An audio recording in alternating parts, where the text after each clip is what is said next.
Doctor ortho Ayurvedic oil and capsule. अब दर्द भी घुटने टेकेगा। राजा रघुवंशी हनीमून हत्या मामले में सुप्रीम कोर्ट ने सुनवाई 14 जुलाई तक टाली। मेघालय सरकार से गिरफ्तारी दस्तावेज पेश करने को कहा। सोनम रघुवंशी की अंतरिम जमानत फिलहाल जारी रहेगी।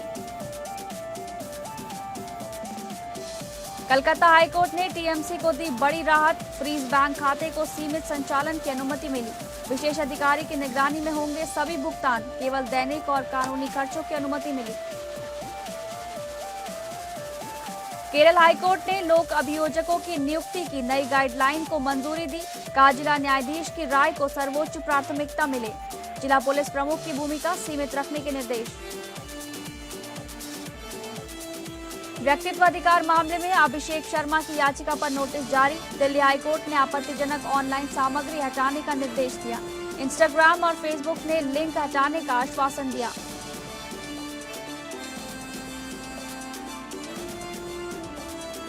नमस्कार, आप सभी का बहुत स्वागत है और मैं हूं आपके साथ अंकिता सिंह। लोकप्रिय कानूनी प्रोग्राम लीगल हेल्पलाइन में आपका स्वागत है। इसमें हमारे कानूनी विशेषज्ञ रोजमर्रा की जिंदगी की समस्याओं से जुड़े कानूनी मसलों पर आपकी शंकाओं का समाधान करते हैं। आप भी इस प्रोग्राम से जुड़ सकते हैं और फोन करके कानूनी राय ले सकते हैं। आज हम आपको ट्रस्ट से जुड़ी जानकारी देंगे। तो ये थी बुनियादी जानकारी और इस पर ज्यादा जानकारी देंगे हमारे आज के कानूनी विशेषज्ञ नवीन पांडे जी।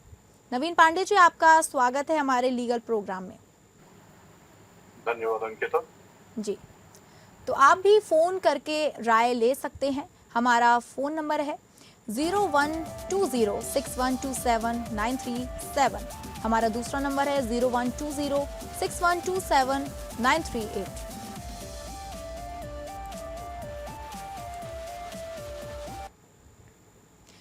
नवीन पांडे जी, हम आपसे जानना चाहेंगे कि भारतीय ट्रस्ट अधिनियम के तहत ट्रस्ट का उद्देश्य क्या है और ट्रस्ट क्यों बनाया जाता है?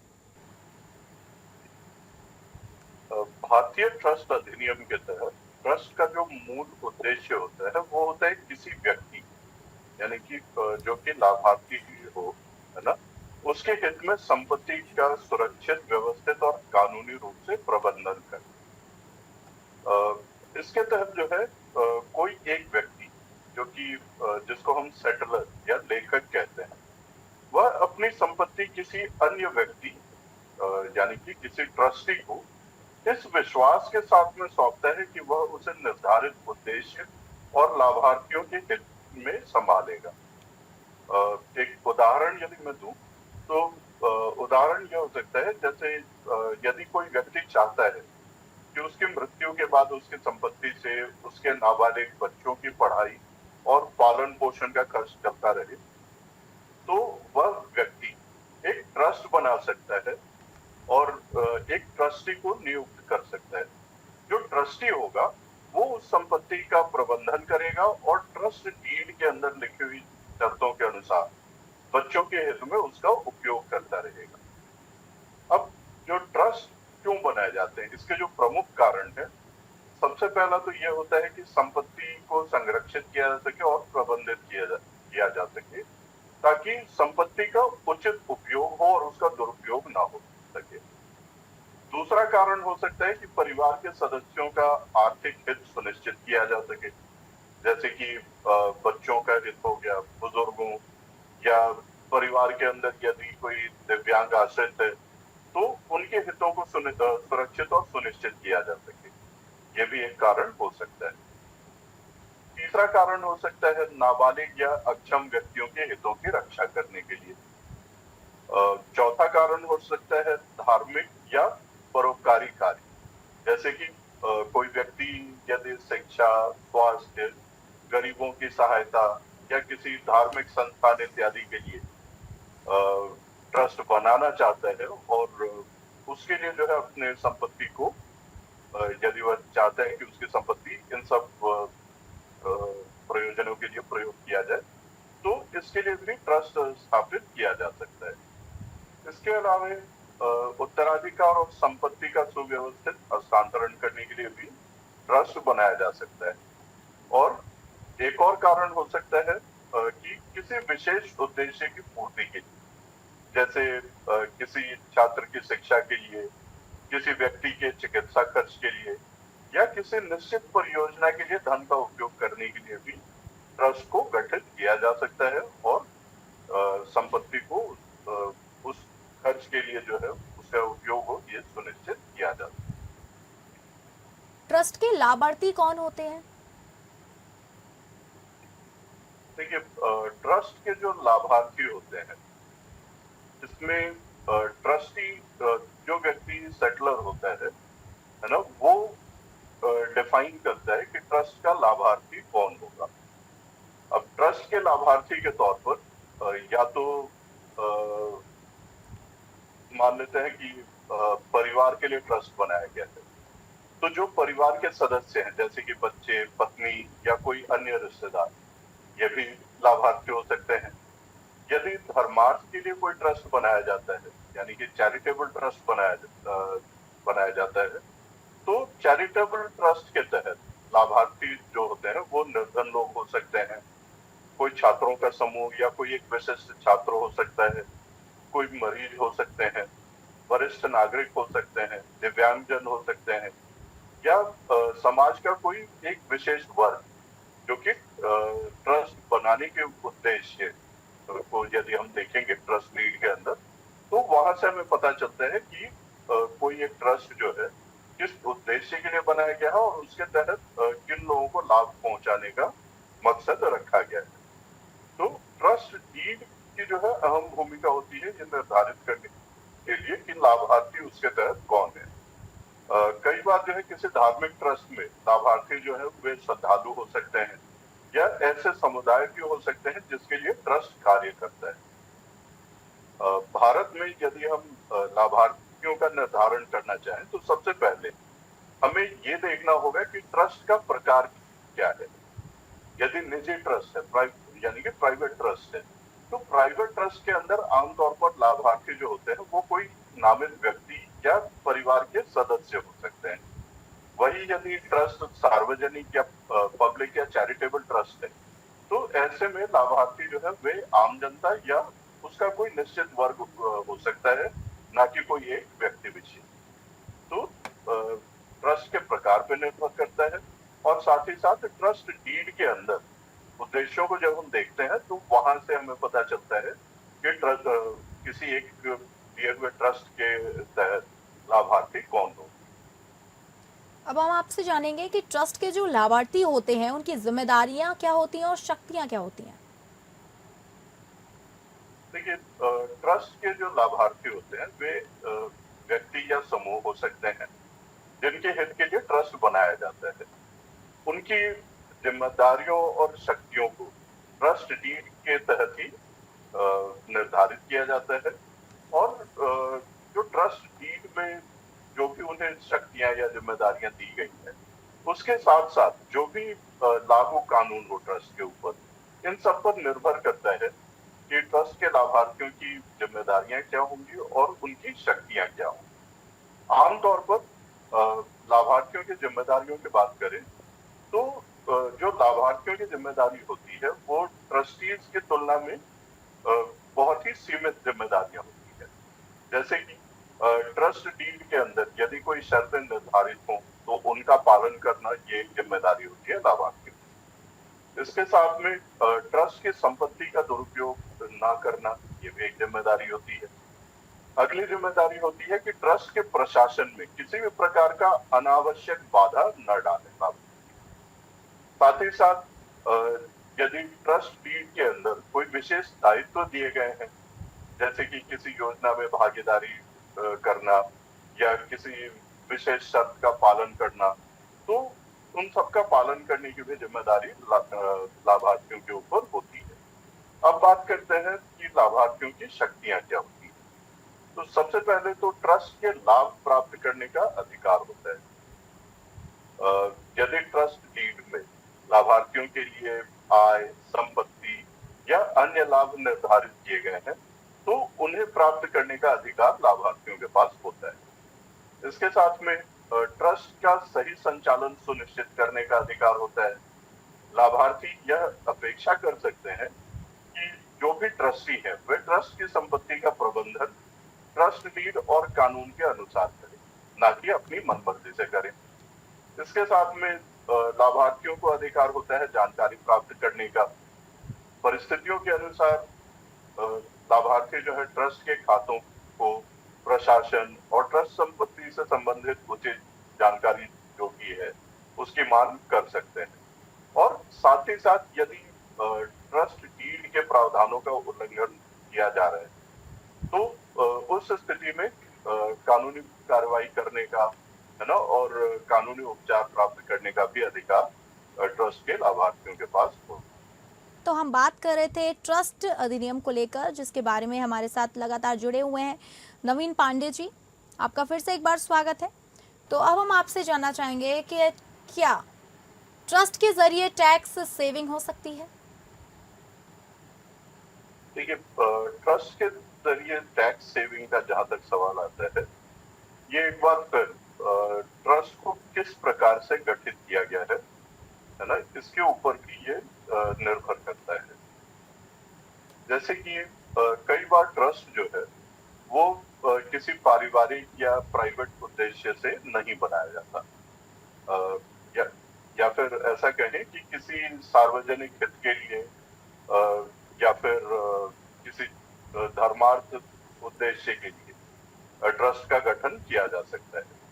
तो यदि ट्रस्ट का गठन धर्मार्थ किया गया है, यानी किसी चैरिटेबल पर्पस के लिए किया गया है, तो ऐसी स्थिति के अंदर यदि टैक्स से संबंधित राहत प्राप्त करना हो ट्रस्ट को, है ना, तो इनकम टैक्स एक्ट के तहत भी जो है छूट और छूट के लिए रजिस्ट्रेशन कराना अनिवार्य होता है ट्रस्ट के लिए। और जब इनकम टैक्स एक्ट के तहत ट्रस्ट का रजिस्ट्रेशन कराया जाता है तो उस स्थिति में जो टैक्स से संबंधित छूट है उनका लाभ उठाया जा सकता है।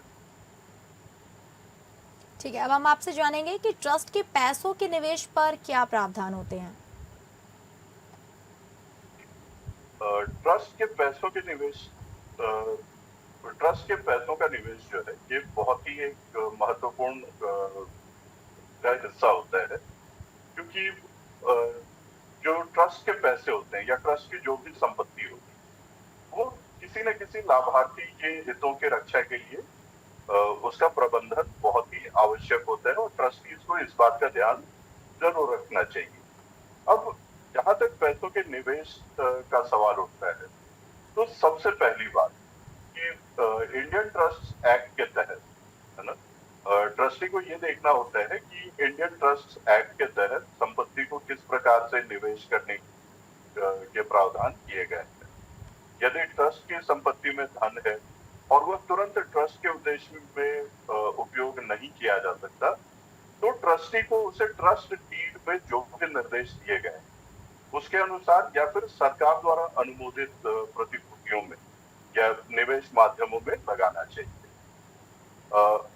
यदि ट्रस्ट जो है किसी धर्मार्थ के लिए या किसी चैरिटेबल पर्पस के लिए बनाया गया है तो और उसके अंदर आयकर अधिनियम की धारा 11 के अंतर्गत छूट का लाभ भी यदि ट्रस्ट लेना चाहता है तो उसके संचित आय या निवेश सामान्यतः धारा 11(5) में बताए गए जो अनुमत माध्यम है उनके अंदर ही किया जा सकता है।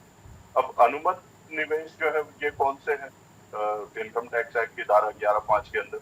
तो एक तो होता है केंद्र सरकार की बचत योजनाएं या प्रतिभूतियों में, या फिर बैंक में जमा किया जा सकता है निर्धारित शर्तों के अनुसार। सरकारी प्रतिभूतियों में भी उनको निवेश किया जा सकता है और अन्य ऐसे माध्यम जो धारा 11(5) इनकम टैक्स एक्ट में निर्दिष्ट हैं उन माध्यमों के द्वारा भी उनको निवेश किया जा सकता है। यहाँ पर कुछ सामान्य सावधानियां भी है जिनके ऊपर ध्यान देना आवश्यक होता है। जैसे कि ट्रस्ट का पैसा किसी भी ट्रस्टी के व्यक्तिगत उपयोग में नहीं लगाया जा सकता है।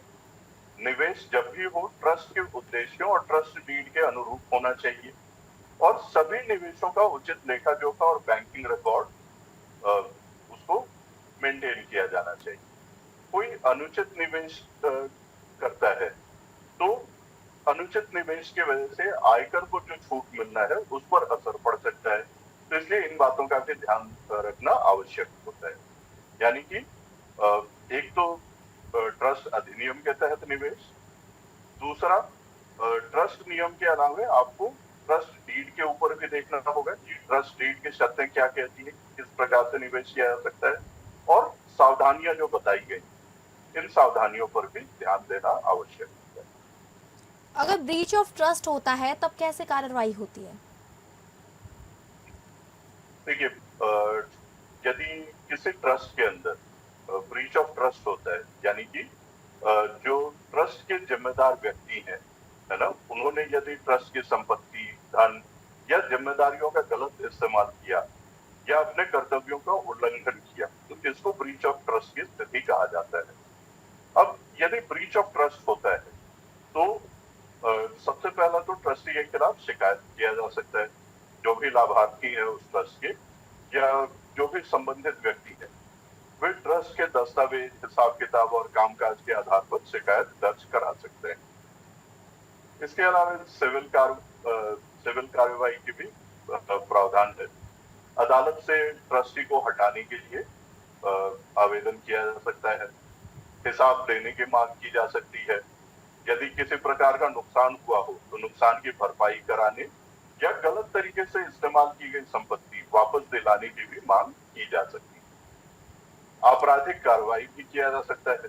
अगर कोई ट्रस्टी जो है उसने धोखाधड़ी किया हो, गबन या बेईमानी से ट्रस्ट की संपत्ति का इस्तेमाल अपने निजी उद्देश्यों के लिए किया हो, तो आपराधिक मामला भी बन सकता है और उसके खिलाफ पुलिस में शिकायत की जा सकती है और आपराधिक कार्रवाई की जा सकती है।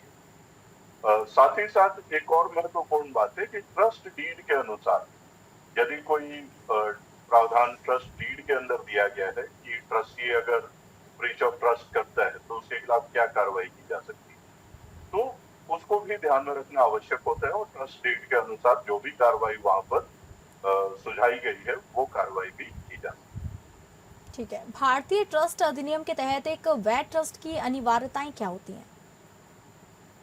देखिए, भारतीय ट्रस्ट अधिनियम के अंतर्गत किसी भी ट्रस्ट को वैध बनाने के लिए बहुत सारी अनिवार्यताएं हैं जिसका अनुपालन करना जो है जरूरी होता है। सबसे पहला बात, ट्रस्ट बनाने का उद्देश्य जो होना चाहिए वो वैध उद्देश्य होना चाहिए। जो ट्रस्ट का उद्देश्य हो वो हमेशा कानून सम्मत होना चाहिए।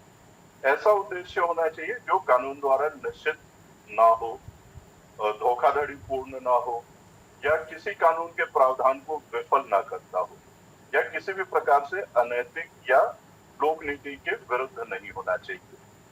तो यानी कि ट्रस्ट हमेशा कानून सम्मत ही होना चाहिए। इसके अलावा जो व्यक्ति ट्रस्ट बना रहा है वह व्यक्ति सक्षम होना चाहिए, यानी कि किसी भी प्रकार से या तो मानसिक रूप से या शारीरिक रूप से अक्षम व्यक्ति नहीं होना चाहिए। तो सक्षमता जो है ये एक अनिवार्य शर्त है वैध ट्रस्ट बनाने की। इसके अलावा जो ट्रस्ट बनाने की मंशा ये स्पष्ट होनी चाहिए और केवल यदि कोई व्यक्ति कहता है कि वह ट्रस्ट बनाना चाहता है लेकिन उसकी मंशा ना हो तो उस स्थिति में ट्रस्ट बनाने का कोई लाभ नहीं है। इसलिए ट्रस्ट बनाने की मंशा जो है वो स्पष्ट होना बहुत ही आवश्यक होता है। इसके अलावा ट्रस्ट की संपत्ति निश्चित होनी चाहिए।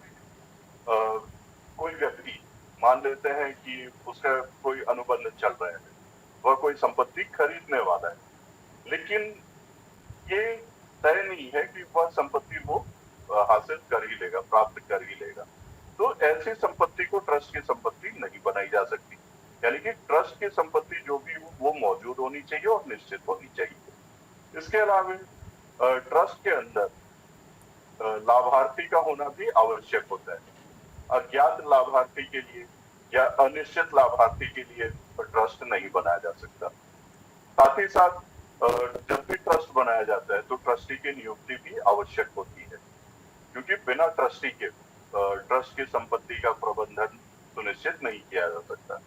इसके अलावा संपत्ति का हस्तांतरण जब भी ट्रस्ट बनाया जाता है उसके लिए जो भी संपत्ति निर्धारित की जाती है उसका ट्रस्ट को हस्तांतरण भी एक आवश्यक प्रक्रिया है जिसको पूरा किया जाना चाहिए वैध ट्रस्ट बनाने के लिए। साथ ही साथ जो भी कानूनी औपचारिकताएं हैं उनका पूरा होना भी आवश्यक होता है। जैसे कि यदि कोई अचल संपत्ति है जिसको ट्रस्ट को हस्तांतरित किया जाना है तो ऐसी स्थिति में रजिस्ट्रेशन कराना संपत्ति का, इसके अलावा स्वयं ट्रस्ट का रजिस्ट्रेशन भी कई बार आवश्यक होता है। तो जो भी आवश्यक कानूनी औपचारिकताएं हैं उनका पूरा किया जाना भी सुनिश्चित किया जाना चाहिए, उसको भी जरूर से पूरा किया जाना चाहिए, तभी एक वैध ट्रस्ट बनाया जा सकता है। ठीक है नवीन जी, आपका बहुत बहुत धन्यवाद हमारे शो में जुड़ने के लिए और जानकारी देने के लिए। तो ये थी भारतीय ट्रस्ट अधिनियम के बारे में जानकारियां। तो फिलहाल लीगल हेल्पलाइन में बस इतना ही। नमस्कार।